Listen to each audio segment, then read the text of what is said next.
The man sitting in the velvet armchair wasn't the king of pop. He wasn't the moonwalking legend who had just mesmerized 100,000 fans in Munich. This was just Michael, broken, defeated, and ready to walk away from everything he'd ever known. What Whitney Houston whispered to him that November night in 1993 didn't just save his career, it saved his life. If this story touches your heart, hit that subscribe button and let me know in the comments what 3 words you wish someone had said to you during your darkest moment. The accusations had been flying for 6 weeks. Child abuse allegations that had turned Michael Jackson from beloved entertainer into global pariah overnight. Every newspaper, every television station, every radio show was dissecting his life, his character, his very soul. The man who had spent his entire life bringing joy to children was now being painted as their predator. Munich's Olympic Stadium had just witnessed what many believed would be Michael Jackson's final performance. The Dangerous World Tour, which had been breaking attendance records across Europe, was supposed to continue for 6 more months.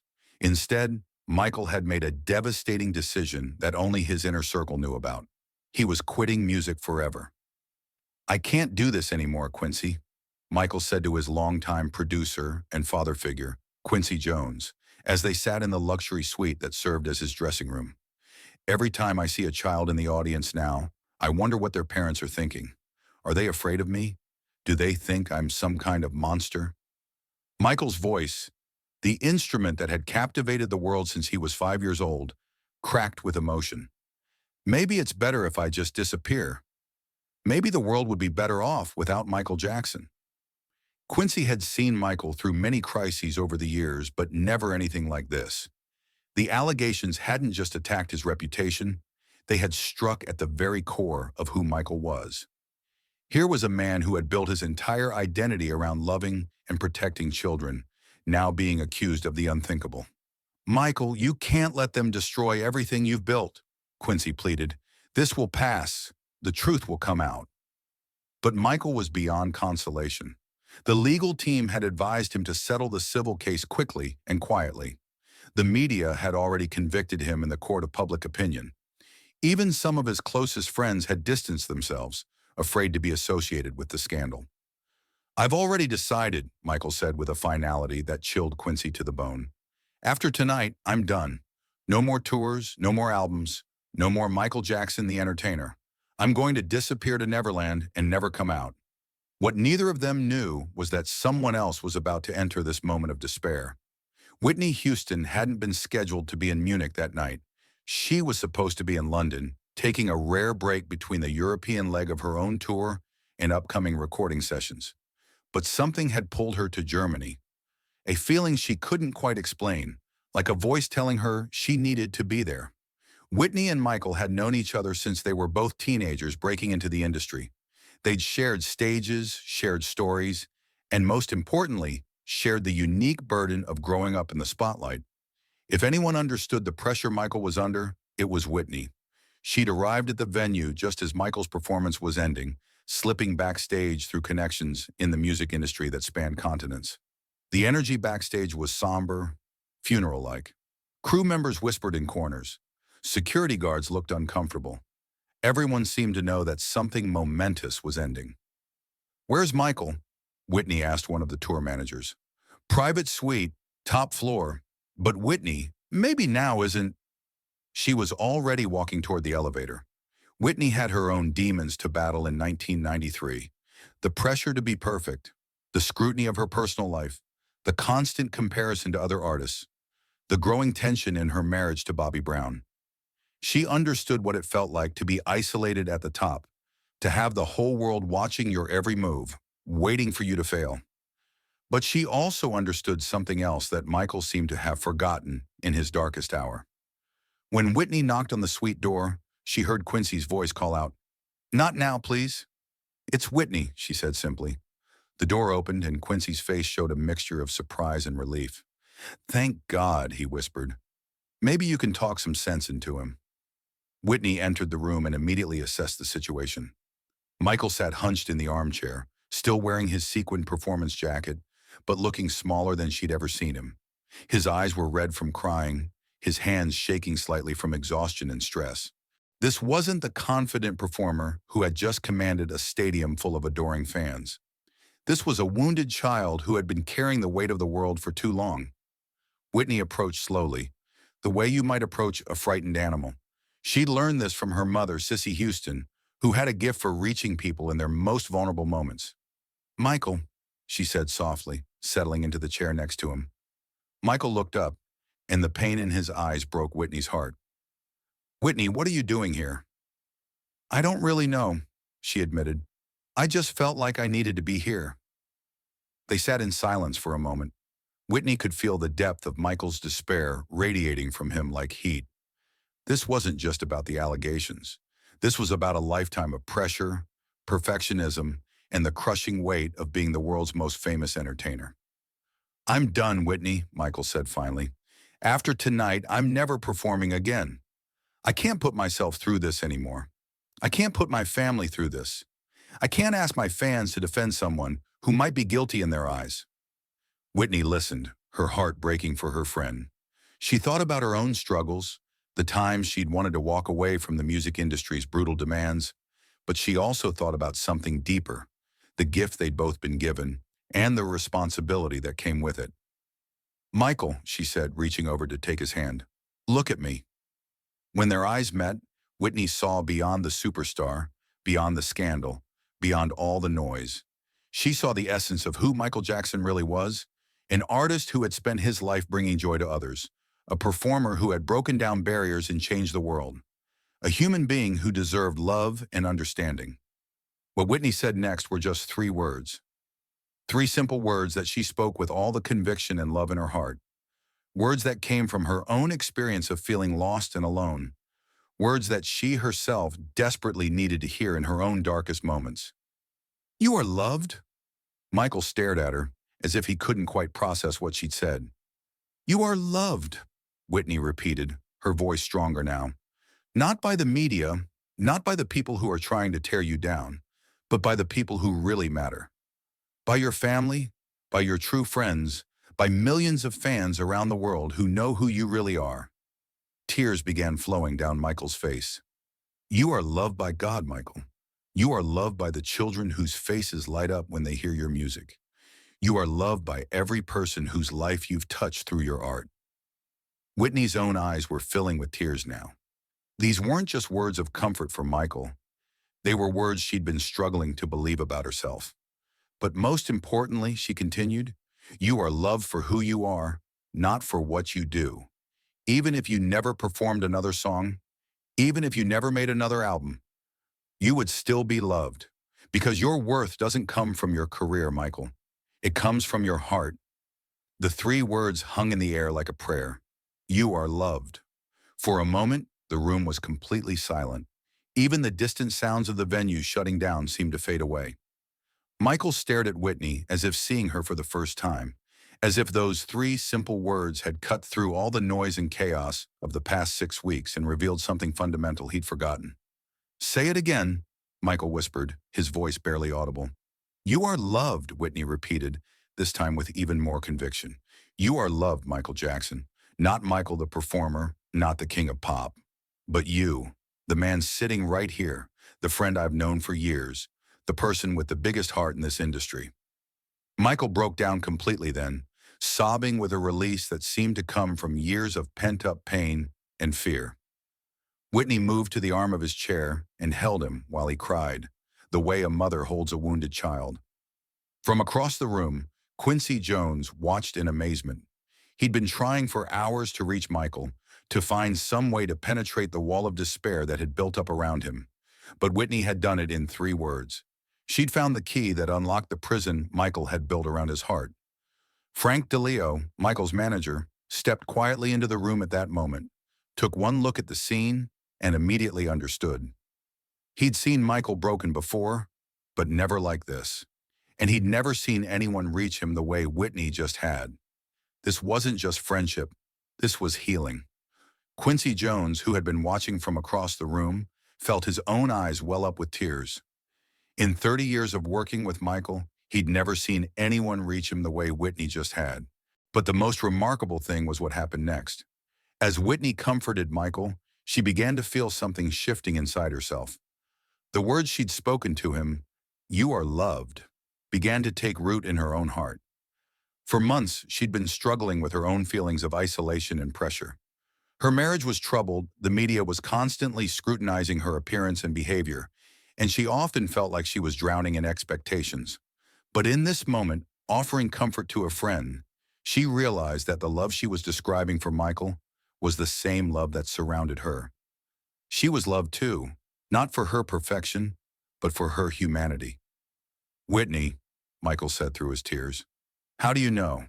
How do you know I'm still loved after everything that's happened?" Whitney smiled through her own tears. "Because love isn't conditional, baby. Real love doesn't disappear when times get tough. It gets stronger."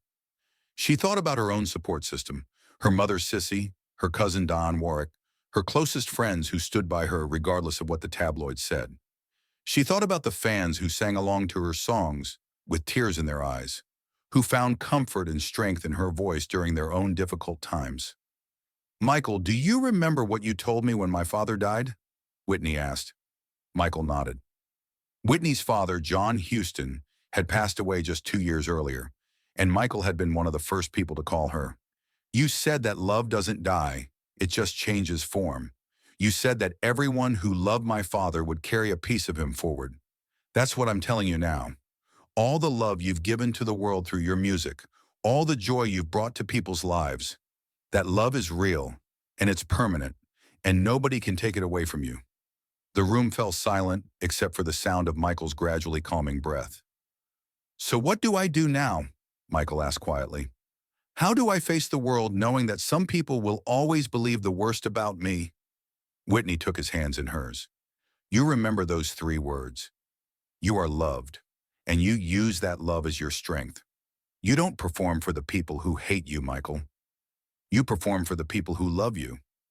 You make music for the children who still believe in magic, for the adults who need hope, for the part of yourself that knows music is your gift to the world."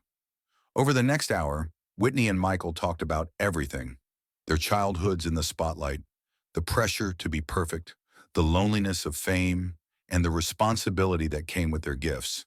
They talked about faith, about resilience, and about the power of love to overcome hatred. By the time their conversation ended, something fundamental had shifted in Michael Jackson. He wasn't completely healed. That would take time. But he was no longer ready to quit. Whitney's 3 words had reminded him of something he'd forgotten in the darkness of the scandal.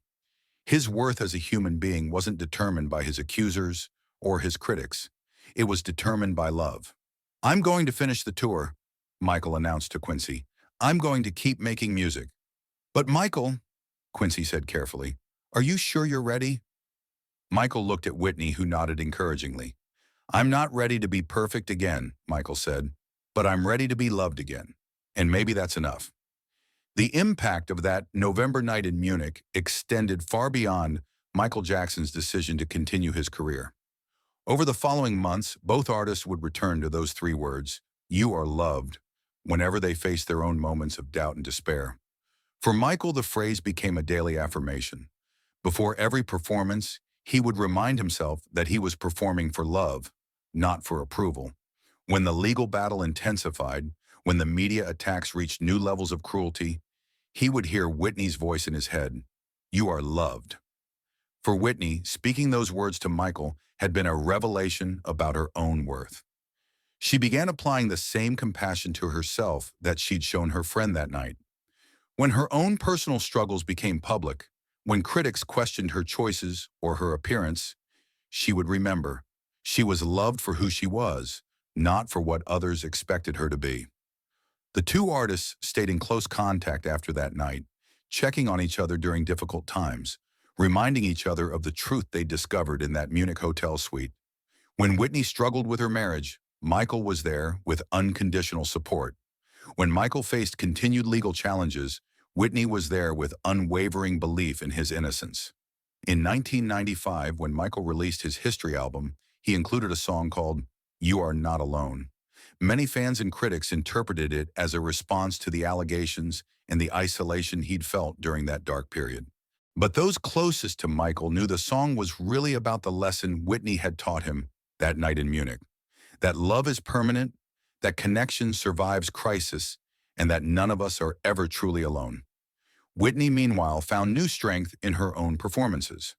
Her 1995 album, Waiting to Exhale, included several songs about self-love and resilience that drew directly from her experience with Michael. The title track included the lyric, "I know that I'm loved," a direct echo of the words that had saved both their careers that November night. But perhaps the most powerful testament to the impact of Whitney's three words came years later, during some of Michael's darkest hours in the 2000s. When he faced new legal troubles, when his health declined, when the world seemed to turn against him once again, friends reported that he would often repeat a simple phrase to himself, "You are loved." Those closest to Whitney observed the same thing. During her own struggles with addiction and personal turmoil in the 2000s, she would often call close friends just to hear them say those three words. It became a form of spiritual medicine for her, a reminder of her inherent worth that no amount of pain or criticism could erase. The tragic irony is that both artists, despite understanding intellectually that they were loved, continued to struggle with the practical reality of living in that love. Fame, pressure, and personal demons would continue to challenge them both. But the foundation that Whitney laid that night in Munich, the deep knowledge that love is unconditional and permanent, remained a source of strength for both of them until the end of their lives. When Michael Jackson died in 2009, Whitney Houston was one of the first artists to release a statement. "Michael knew he was loved," she said simply. "That's what I will always remember about him. Not the controversy, not the pain, but the fact that he knew, deep in his heart, that he was loved."